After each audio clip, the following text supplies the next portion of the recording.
you're financially free. Exactly. So it's much more attainable to look at it that way. So here's the thing. Studies have shown that millennials will need to accumulate at least $2 million by age 65 in order to retire. And you said it already, but I don't know many multimillionaires, right? Like the idea of saving up $2 million, that's daunting. That's overwhelming. Right.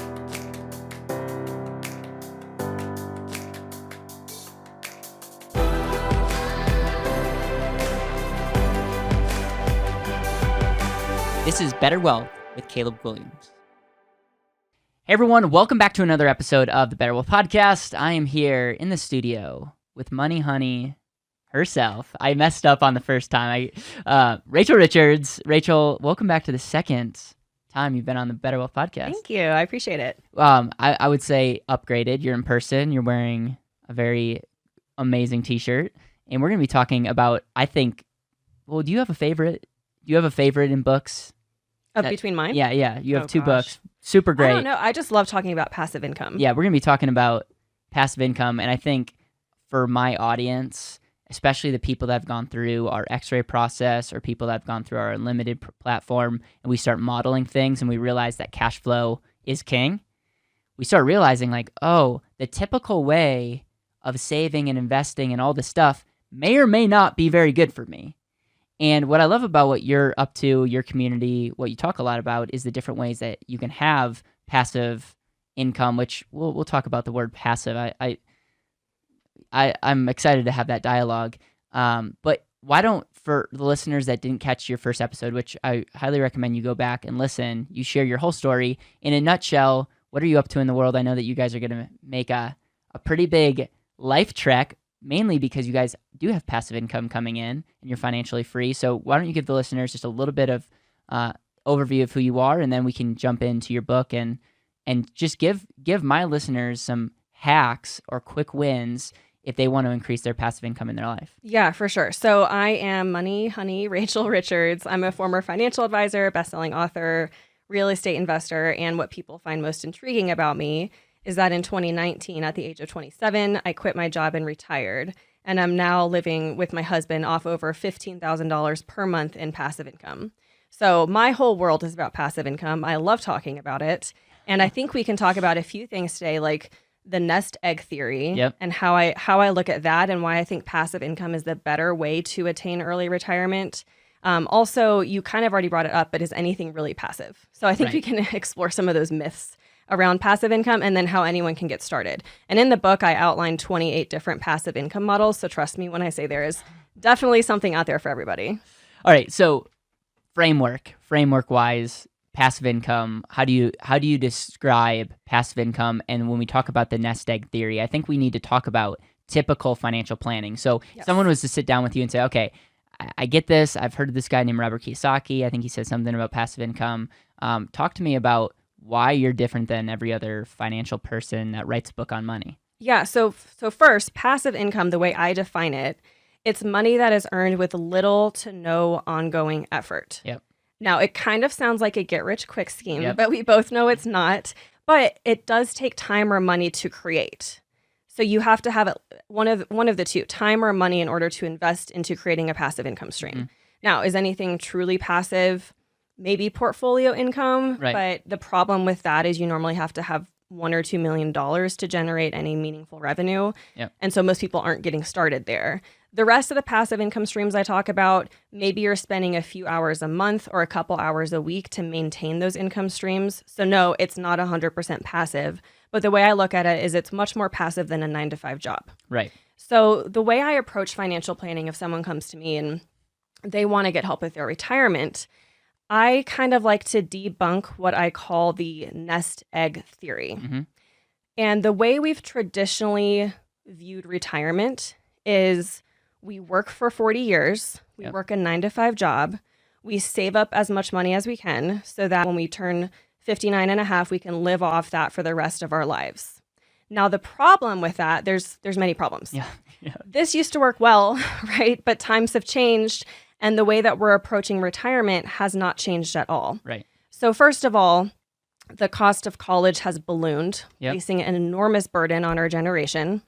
Secondly, pensions are a thing of the past. Mm-hmm. So whereas we used to have employer-sponsored pensions and our employers and the government would take care of us, now we're more responsible for retirement on our own. Yep. So pensions are a thing of the past. And then the third thing, which is the most alarming, is that the Social Security Trust Fund is projected to be fully depleted by the year 2035. Yep. So people our age can't even count on Social Security necessarily.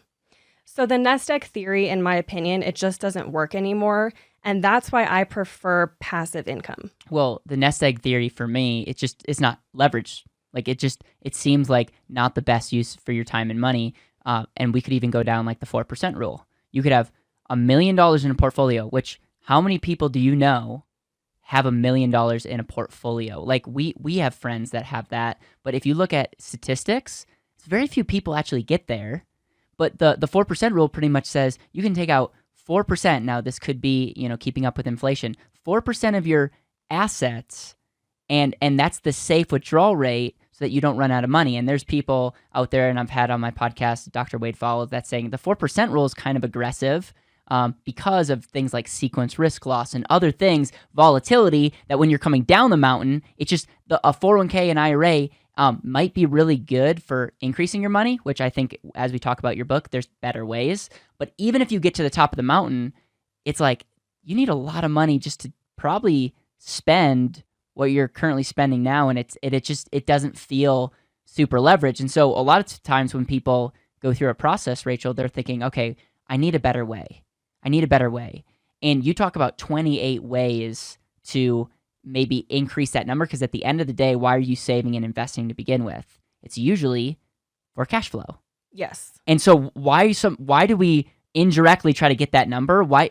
Like, I love how you write how it's just simple. There's that number, increase that number. When you get that number coming in without you having to work, you're financially free. Exactly. So it's much more attainable to look at it that way. So here's the thing. Studies have shown that millennials will need to accumulate at least $2 million by age 65 in order to retire. And you said it already, but I don't know many multimillionaires, right? Like the idea of saving up $2 million, that's daunting. That's overwhelming. Right. With passive income, though, the epiphany that I had is that once your passive income exceeds your living expenses, you're retired. You're financially independent. Yep. And to me, creating $5,000 or $6,000 or $8,000 a month in passive income is a lot easier than saving up $2 million by age 65. Yep. And leverage says that you can get to that quicker, and you have. If you tried to accumulate your money and had your dollars only doing one thing, you may or may not have gotten there, but you've already become financially free age of 27 because you got that. And so I hope you're getting that. And regardless if you're, and we're going to talk about other things, because at the end of the day, Rachel, what do you tell to someone who's like, good for you, Rachel, I'm glad that you had this epiphany, but it's not going to work for me. Like, that's why you wrote the book. Right. And I hear that a lot. And I used to think that too. I used to think there's no way I could retire at the age that I did or generate so much passive income. But once I started learning, I realized that it was a lot more attainable than I thought. And by the way, I'm not a trust fund baby. I never made six figures in a job. Yep. I made $36,000 after I graduated from college. I would just use the tools at my disposal to my advantage so that I could create passive income. So it kind of goes down to if somebody wants to get started, you need to ask yourself, do I have more time or more money to invest into building passive income? Yep. If you're anything like I was a few years ago, you would have said, well, Rachel, I have neither. I don't have time and I don't have money. And what I say to that is, okay, which one's going to be easier for you to create more of? Will it be easier for you to free up time or to create more money so that you can start building your passive income stream? I love that. So I love that you even help us identify where we should start. Let's say someone says, I have no money, but I have time. What kind of ideas out there can we do to create passive income? So in my book, I talk about 5 categories of passive income. One of the categories is royalty-based income. And this category is definitely more time intensive and takes way less money. So for example, things like self-publishing a book. I don't have my first book here, but Money Honey, I self-published for under $600. To this day, it's made me something like 50 grand over the years. So that's a huge example of, it took me 9 months to write the book, but I hardly had to spend any money. And now it's a really consistent passive income stream. So self-publishing, also online courses, very similar. There's also one that I love called print on demand. This is one I've done and that I think is great for newbies or beginners. But basically, if you think about a physical store and you're selling products in a physical store, you have to take a lot of risk because you have to buy inventory. You have to buy mugs and t-shirts and everything. And if those things don't sell, then you lose that money. So that's a huge financial risk. With print on demand, you have an online store and products are only made when they're actually sold. Yep. So you get paid a royalty based off of sales. I think that's a great way for anyone to get started. I love that. And what I also like is your books. Yes, you're making that kind of money selling your books, but think about all the other things, like you make a course like that you said. Well, I bet some people are buying your course because they got your book. So actually, if we tie the number or what you're really making from your book that you wrote once, Rachel, and it's not only making you money, but it's putting you in front of more people. It ultimately was the excuse of you coming on my podcast and for us to build this relationship. And so that is an example how passive income or opportunities, especially if you have time, you can create it where it can be multifaceted. You can make money, but it also can give you opportunities and elevate the room that you're in. And so I love that. What if you're saying, okay, Rachel, great, I'm not going to write a book. I don't even want to be a thought leader, but I don't have any money. Is there any other categories that you would say, okay, they don't want to write a book, they're afraid of public speaking, but they want to hustle, but they don't want to hustle for the rest of their life? There's a few. So one category is coin-operated machines. So think of things like vending machines, arcades, even car washes, laundromats. My husband and I almost opened a laundromat a few years ago because we were like, this is so cool. What a great source of passive income. But a way to do it if you don't have a ton of money, because obviously it's tens of thousands of dollars to open or purchase a laundromat. But think about just purchasing one coin-operated washer or dryer machine and then working with landlords in your area to place those machines into their multifamily properties. That's a great way for you to earn passive income. Maybe you split the royalty with them so that they're winning too, make it a win-win. But that's a great way. Even ATMs, vending machines in office buildings, even an arcade game that maybe goes in the lobby of a movie theater, something like that. So that's a huge category. And then a really big category that I love to talk about is rental income. Yes. So rental income is one of my favorite sources of passive income. My husband and I own, well, it was 38 doors, but we just sold one of our properties. So it's like 27 doors now. But rental income, to me, there's 4 big advantages. There's the passive income or the cash flow. There's the equity buildup because your tenants are paying your mortgage for you over time. So after 30 years, you own a house free and clear, having only paid the down payment, which is amazing. And then there's appreciation. Now, I count appreciation as more of a bonus. You can't always count on that to happen, as we all saw in 2008, but it can happen. And then lastly, there's tax benefits. Yes. Real estate's one of those things that I love so much because it's one of the only asset classes that you can use leverage, that you can also get that income, and there's other benefits like tax and appreciation, which you can really only tap into if you refinance or you sell. But still, it's like you're taking that asset, you're getting passive cash flow, but then it's also giving you all these other benefits, and it's allowing you to live your lifestyle. Would you say that between your book and your real estate, those have been like your 1-2 punch as it relates to that? Yeah, I'm at this point, I'm actually making more from my Money Honey business, which includes my books, my courses, my mastermind, than I'm making from the rentals. But when we first started out, we were definitely making a lot more money from real estate. Something that people ask me a lot, because it seems like everyone I talk to, they want to become a real estate investor, but not everyone necessarily has the money to do it. Yes. So a lot of people are like, well, Rachel, how do I get started without any money? So here's what I say. There's 2 ways to get started. And first of all, I held myself back a very long time from getting started in real estate investing because I was telling myself things like, oh, I don't have enough money. I don't have enough experience. I don't have enough time. I don't have enough knowledge. And I did get started at age 24, so that's not bad. But in hindsight, I could have started a lot earlier. I could have gotten started at age 18 if I had known the things then that I know now. So there's 2 things. There's house hacking, which our friend Craig is an expert on. So read The House Hacking Strategy by Craig Kurloff. House hacking is when you there's a few ways to do it, but you can buy a multifamily property, live in one unit, and rent out the other units. And the reason this is so great is because if you're just trying to purchase a normal investment property that you're not going to live in, you have to put 20 to 25% down, right? There's like no way around that typically with most lenders. But if you're purchasing, let's say, a triplex and you're going to live in one unit, now it's your primary residence, and you can put 3.5% down with an FHA loan or 5 or 10% down with a conventional loan. So that's one way you can get started sooner. I love that. And my other question was going to be, if you didn't know anything about real estate, which you sort of answered, house hacking would be definitely a safe way and also a scrappy way to get involved. And if you're someone that finds yourself wanting to do real estate, doesn't have a ton of time, or has time, maybe doesn't have a ton of money, house hacking can be a really creative way for you to pay for your own living expenses. And I've had Craig on the podcast, and he's shared where he's lived for free, and it's created so many avenues for him to create wealth. Again, will he want to house hack the rest of his life? I doubt it, but it's allowed him to get to where he was, to where he is, and it's just a really great story.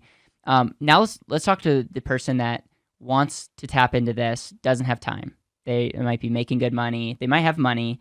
They just don't have time to invest in educating more. And I think that's a big excuse. I think everyone has a little bit of time to do due diligence.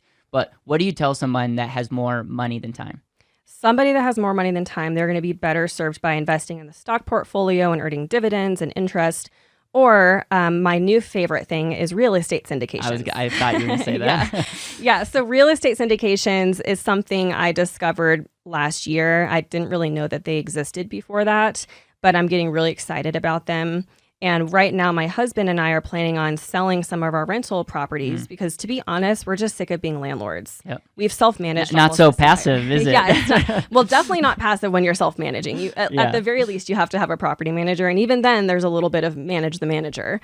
So we are transitioning. We're going to sell those properties or a few of them, get our equity out, and then reinvest into real estate syndications. So what a real estate syndication is maybe there's an apartment complex that's $10 million that somebody wants to buy. They don't have all the money on their own. So they form a syndication and they go to private investors, people like you and me. Mm-hmm. We invest, and we're not lending them our money. We're actually investing as equity owners. So that means we're entitled to a share of the profits of that property, of that rental income. So it's really great because honestly, once you do the due diligence, I really feel like this is mailbox money. Yeah, and a couple things. You get depreciation, so you get some tax benefits. You also have the hard asset as collateral. So it's not like you're putting money into a paper asset and you're like, theoretically, this is going to be good. It still can go down, but it's still a hard asset real estate.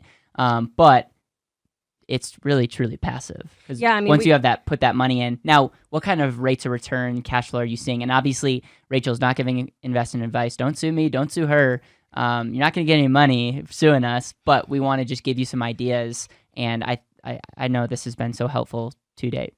Yeah, so with a typical syndication, they can be anywhere from a 5 or 7 year hold. Those are pretty typical. It could be shorter or longer. And then an average return. So it's hard to speak to returns I've gotten so far because I only started investing last summer. Okay. And oftentimes with syndications, it takes 6 or 9 or 12 months to get your first dividend, to get your first payout. Yep. But a lot of them are advertised or projected as kind of in the mid-teens in terms of an IRR. Now, of course, you take that with a grain of salt because people can project anything they want to project. But that's where it makes a lot of sense to do your due diligence up front and make sure you agree that it's a really good investment. A book that I'll recommend is The Hands-Off Investor by Brian Burke. It's fantastic. Not to give this away, I have a lot of clients and friends that are into syndications and like run them. And I got to speak at a pretty big conference in Dallas this last year, and my eyes were just open. I left that going like, man, we should start a fund. Like, oh my gosh, I know. People ask me about that all the time. And it's like, I know some of the best people. It's like, wow, like this would be incredible. One of the things that I loved most is it's that community aspect.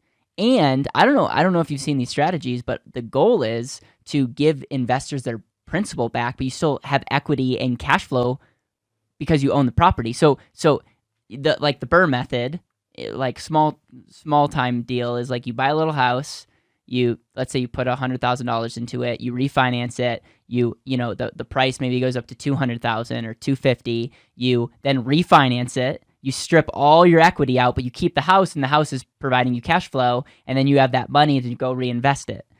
The same thing happens with real estate syndication, but there's no debt because you know what I'm saying? So it's just like, it's pretty cool. It's almost like infinite returns. It is. What I hear is like the term. But yeah, I mean, in some of these deals, the exit strategy is either to refinance or sell, say after 5 or 7 years. So if they do a refinance after 5 years, they give you all of your principal back, but then they keep the property. You're still an equity owner. So you have all your money back, but then you're still earning returns. It's incredible. All right. Any other quick hacks if you have more money than time? Real estate syndications, obviously understanding the market. I have a good friend that does option trading and does it pretty safely. I know that sounds crazy, but it comes down to being a good investor. It's not investments, like options aren't bad. The market's not bad. Real estate syndications are bad. Business is not bad, but we've all seen disasters within each one of those categories, mainly because people, undervalue working with the right person or undervalue or maybe overestimate the information that they actually have. Yeah, absolutely. I would say a couple more hacks for someone who has more money than time. Actually, this could really be either one. How much money or time you have doesn't really matter, but REITs is a great one. So investing in real estate investment trusts, you're kind of getting a combination of real estate exposure and stock market exposure.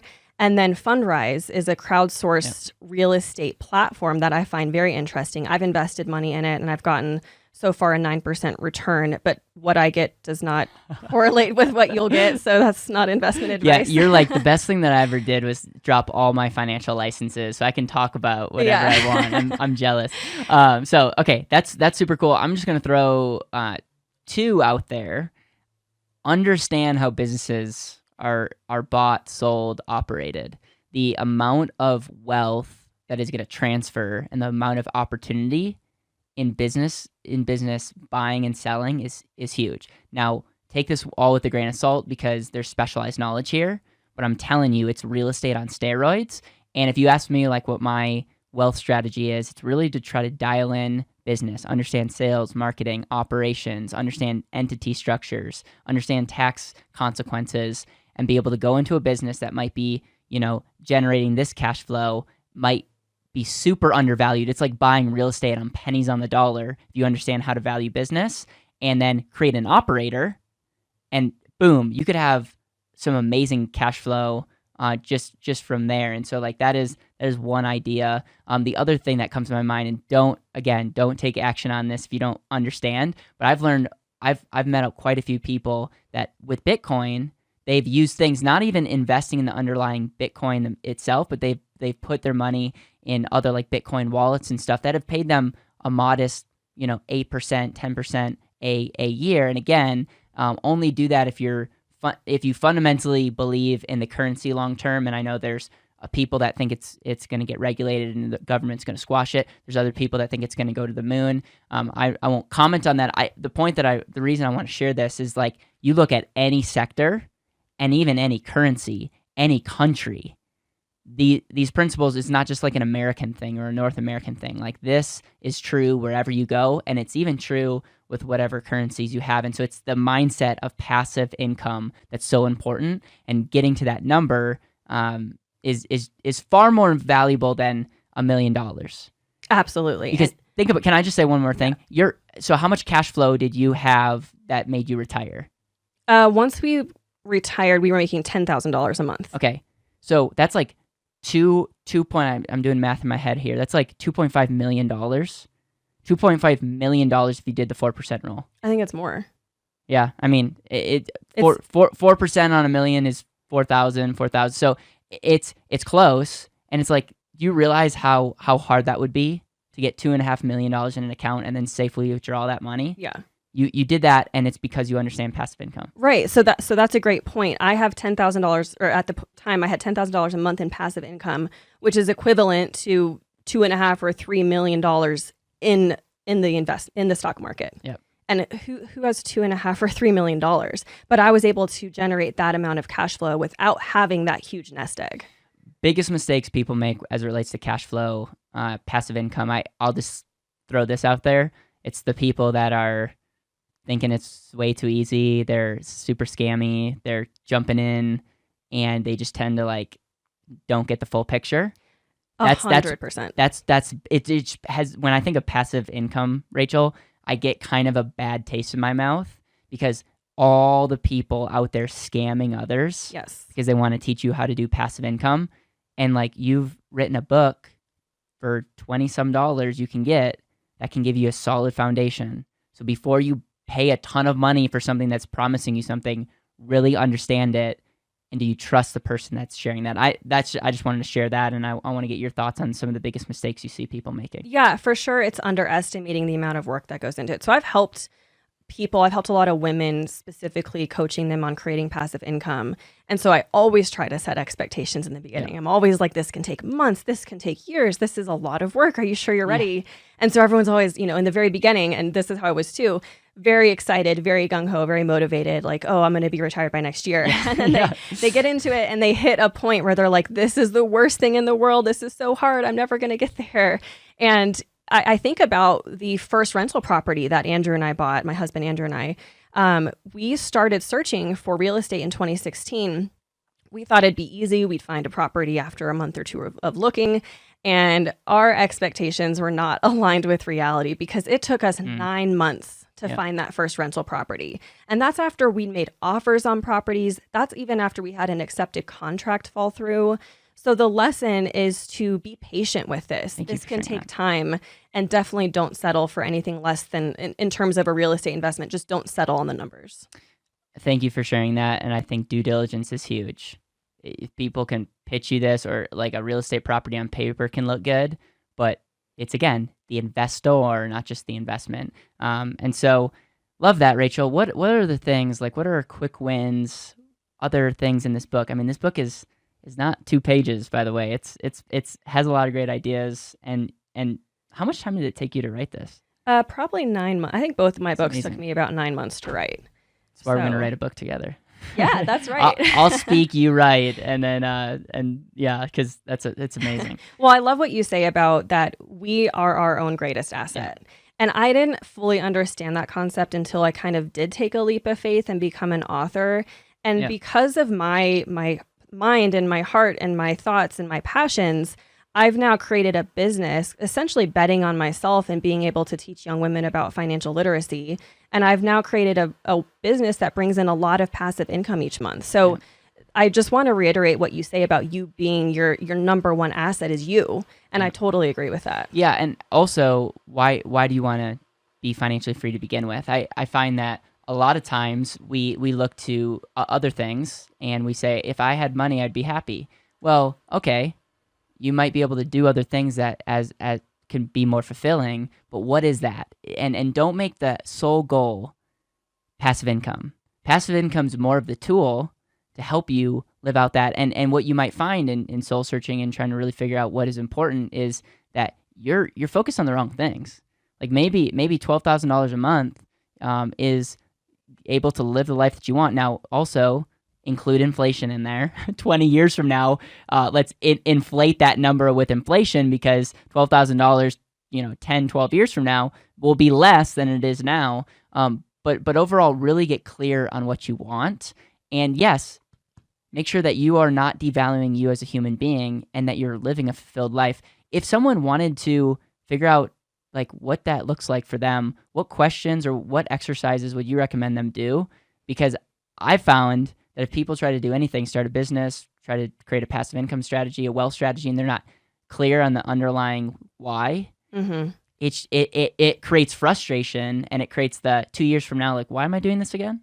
Yeah, I'm glad you brought that up. So one thing I like to clarify is that financial independence, I use the words financial independence and retirement interchangeably. Yeah. So financial independence to me doesn't necessarily mean that you're going to stop working and never work again for the rest of your life. So a lot of people look at me and they're like, well, Rachel, you're not retired, you're still working. And I'm like, oh yeah, of course I'm still working. This is what I love to do. This is what brings me fulfillment. So I'm never going to stop working. It's just that now I get to work when I want to, not because I have to. And that makes a huge difference. That's freedom. Yes, that is freedom. So one mistake I see people make, and you touched on it a little bit, is that we're so caught up in wanting to escape the rat race Yep. and wanting to quit our jobs and wanting to be away from the corporate life, that we don't think about, well, what are we working towards? Yep. What do I want my life to look like? Why do I care? You know, what am I working towards? So that's what you need to think through.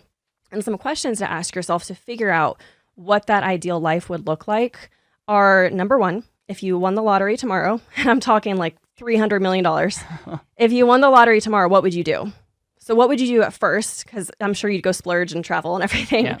What would you do at first, and what would you do later? Yep. And then number two, if money didn't exist, how would you be spending your time? If you weren't constrained by money, how would you be spending your time? Yep. What are your passions? What are your hobbies? What fulfills you? I love that. I almost feel like we could end there. What other things are on your mind as relates to income, passive income, this epiphany? Again, it sounds simple, but instead of the goal to accumulate, let's look at the number cash flow, and let's make it our sole goal to create cash flow that can pretty much replace our need for working, i.e., you're financially free. I like financial free versus retirement. It's just a word choice, but we're used to retirement, and when you can do that in a fraction of the time, you're like, this may be a better way. That's why, by the way, I hate rate of return being the sole metric that everyone looks at, because it lies and it's very deceptive because it doesn't translate into cash flow, which I think could be a huge problem. Anything else you want to say before we end? And then I want to give a clear call to action on how people can help support you, your message, and get your book. Yeah, thanks. So I would just end with saying this. Don't count yourself out. The first thing that is going to enable you to create passive income is your mindset. Yep. So if you already have the mindset of it's not possible for me, or this person had these advantages that I don't have, or this person got to do this, you have to believe that you can do this in the first place. And you can. I absolutely believe that anyone at any age, on any income, can create passive income and achieve financial independence. Rachel Richards, I appreciate you. How do people be part of your community, get your book, and follow your amazing journey as you travel around the country with your husband, reaping the benefits of being financially free? Yeah, so both of my books, Money Honey and Passive Income, Aggressive Retirement, are available on Amazon in ebook, audio, and paperback. And what I'd love to do for your listeners, Caleb, is if anyone wants to download my Passive Income Starter Kit, I will give that for free. So you can go to moneyhoneyrachel.com/bonus. Thank you. moneyhoneyrachel.com/bonus. Check it out. And what are they getting? A Passive Income Starter Kit. So lots of tools, mistakes to avoid, some fun spreadsheets, stuff like that. I love it. I love the spreadsheets. Yeah. Anyways, go out, live intentionally. This whole show and the company exists to unlock intentional living, and that's why I bring people like Rachel. That's why I create relationships like Rachel, because these conversations, your book, what you're sharing with the world is elevating the conversations, and as a result are helping people live more intentionally. So thank you, and go out and have a great rest of your day.